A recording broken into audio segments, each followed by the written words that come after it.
রেশমা বেগমকে উদ্ধারে অংশ নেয় একজন উদ্ধারকর্মী উদ্ধার তৎপরতা সম্পর্কে কথা বলেছেন এটি নিউজের সঙ্গে।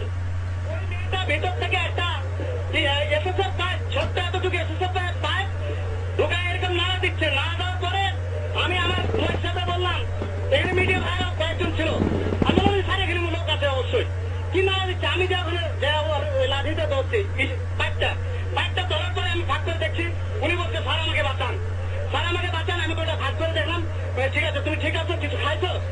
বলছে না স্যার কিছু খাইনি। কি খাবো? পানি খাবে, জুস খাবে। তারপরে ওনাকে খাবার দাবার দেওয়া হলো। খাবার দাবার দেওয়ার পরে আমি টুয়াইসি স্যার এবং আমার টুয়াইসি স্যার আসলেন। আসার পরে আমরা ওখানে উদ্ধার কাজ করছি, এটাকে হোল্ড করছি। হোল্ড করার পরে ওনাকে বাইর করা হচ্ছে। এখন উনি সুস্থ আছে। ওনাকে আপনি জিজ্ঞেস করছিলেন যে ওখানে 16 দিন ধরে ও কিভাবে আছে, তুমি কি খাচ্ছো? বলছে এখানে আমাকে খাবার দাবার করেছিল, ওগুলাই উনি খায় দেয় জীবন ধারণ করছে কিছুটা দিন। তারপরে এখন ওনার কাছে কিছু খাবার দাবার ছিল না। পরে উনি বলতেছে যে আমার কাছে কিছু খাবার দেন। তা আমি আবার চিন্তা ভাবনা করলাম যে হঠাৎ যদি কয়েকদিন না খাওয়ার পরে যদি আবার খাই তাহলে সে কি করবে, অনেক সময় অ্যাটাক করতে পারে, হার্ট অ্যাটাক করতে পারে। তো উনি ওনাকে আমি এই কথা এর জন্যই জিজ্ঞেস করছিলাম তুমি কিছু খাইছো? বলছে আমি 2 দিন ধরে কিছু খাইতে পারিনি, তার আগে খাইছি। খাইয়ে থাকছে। এখন ওনাকে পরবর্তীতে আমি পানি একাই কথা বলছেন ওনার সঙ্গে। পরে আমার পয়সার সামনে ধরে গেছে, আমি পানির ভিতর দিয়ে ধরে গেছি ওনার কাছে। ওটা দেখার পরে আপনারা তো এখান থেকে ভারী যন্ত্রপাতি দিয়ে আপনারা সরানো শুরু করেছিলেন, হঠাৎ করে তোমাকে সাইডে গর্ত দেখা গেল এবং ওখান থেকে উনি একটা লাঠি দিল। সেটা কিভাবে?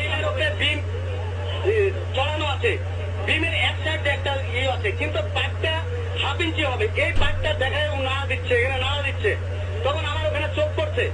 আমরা এখানে মিডিয়া ভাইদের দেখাচ্ছিলাম যে একের পরে দেখাতে দেখাতে আমরা উপর দিকে যাবো, কিন্তু ওইখানে আমার চোখটা যখন পড়ছে তখন আমি লাভ দিয়ে ওখানে পড়ছি। লাভ দেওয়ার পরে আমি বললাম যে স্যার এখানে লোক আছে।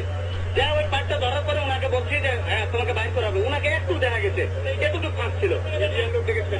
মিডিয়ার লোক দেখেছিলাম, ওনারা আমাদের রিকোয়েস্ট করছিল যে আমরা এটার ভিতরে কতটুকু উদ্ধার কাজ হলো বা কিরকম পর্যায়ে আছে বা কতদিন লাগতে পারে, এজন্য আমরা মিডিয়াদের একটা জানানোর জন্য আমরা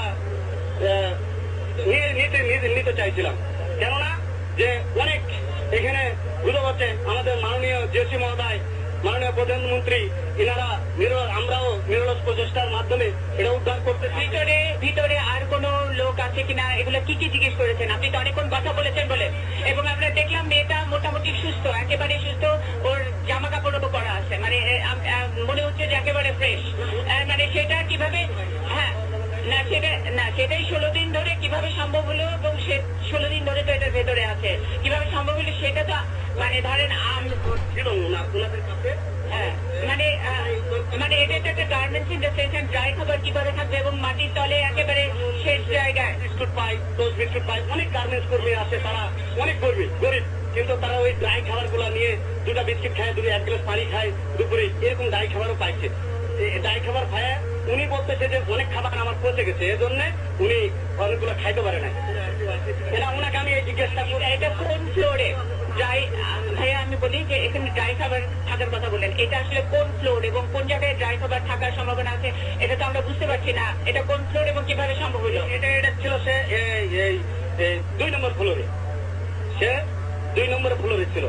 যেমন এটা দ্বিতীয় তলায় যেটাতে মার্কেট আছে সেই ফ্লোরে ছিল। এটা গার্মেন্টস এর ভিতরে না, এটা জি। আর সে নিজের পরিচয় কি দিয়েছে? উনি কি গার্মেন্টস কর্মী নাকি এমনিতে আসে? গার্মেন্টস কর্মী পরিচয় দিয়েছে। উনি হচ্ছে গার্মেন্টস কর্মী, উনার নাম হচ্ছে আসমা, রেশমা, উনার নাম রেশমা। হ্যাঁ গার্মেন্টস কর্মী। তবে উনার আর কোনো মানুষ আছে কিনা, কোনো মৃতদেহ আছে কিনা, কোনো মানুষ মারা গেছে কিনা, উনি কিভাবে ওনার গায়ে চোখে পড়ে নাই? তারপরে উনি বলছে যে আমি ভিতরে আমি কোনো জায়গায় যাই নাই, আমি সেফ একটা জায়গা বেছে নিয়েছি, এজন্য আমি এখানে বসে রয়েছি। শ্বাস প্রশ্বাস নেওয়ার কি ব্যবস্থা ওইখানে? পুরো বিল্ডিংটাই তো দেবে গেছে এবং আপনারা সরিয়ে ফেলার পরে এখন এটা 2য় তলার দিকে এসছে।